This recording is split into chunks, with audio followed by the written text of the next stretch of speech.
¿Qué tal? Buenos días, tardes o noches, dependiendo de la hora del día en el que lo veas.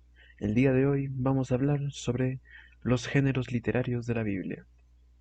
Primero, ¿qué es la Biblia?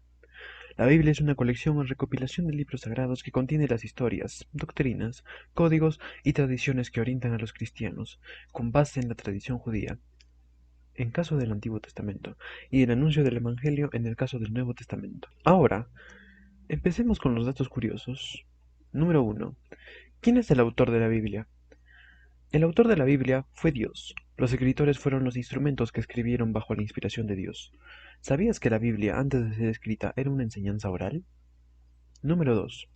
¿Cómo se escribió la Biblia?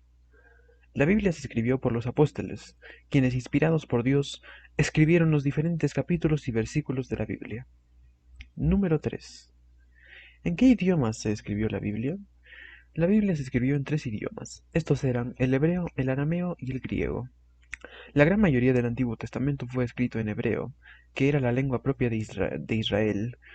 Luego, este fue reemplazado por el arameo, ya que Jesús hablaba este dialecto en su pueblo. Luego se escribieron algunos libros del Antiguo Testamento en griego, y luego se escribió todo el Nuevo Testamento en griego, excepto el Evangelio de San Mateo, que se escribió en arameo. Número 4. ¿En qué géneros literarios se escribió la Biblia? La Biblia se escribió en muchos géneros literarios. En estos se encuentran género histórico.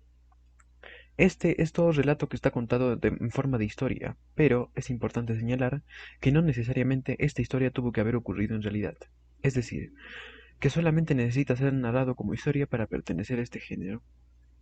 A este género le corresponden la saga, el relato, etiológico, la leyenda, el cuento, la fábula, el mito, entre otros.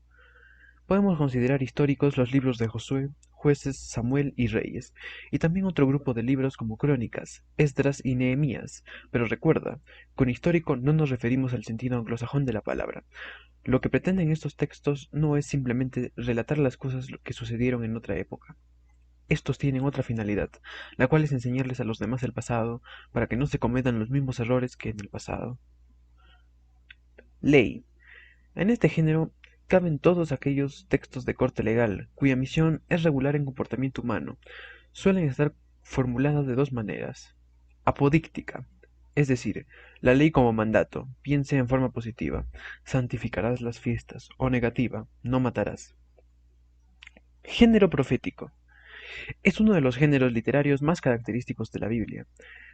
En él se recoge gran parte de los oráculos proclamados por los profetas que la gran mayoría conocemos y a los que se les atribuyen sus libros, no escribieron casi nada. Esta fue una labor para sus discípulos. Género lírico. Abarca todo lo poético, que como se ha dicho anteriormente tiene una particular manera de ordenar el lenguaje y los recursos lingüísticos y artísticos. En la Biblia tenemos tres libros, claramente poéticos: Salmos, Lamentaciones y Cantar de los Cantares, además de otras poesías desperdigadas. Sabiduría.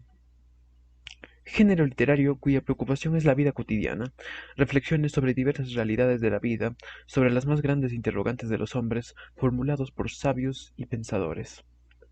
Género apocalíptico. Esta surge por una situación de opresión y persecución. En realidad se llega a solapar con la profecía, pero no pueden equipararse. Este género se caracteriza por sus revelaciones, sobre todo acerca del porvenir, y en él abundan las visiones simbólicas. Su aparición es debido a las duras condiciones de vida del judaísmo tardío. El prototipo de este género literario en el Antiguo Testamento es el libro de Daniel, mientras tanto, en el Nuevo Testamento es el libro de Apocalipsis. Cartas.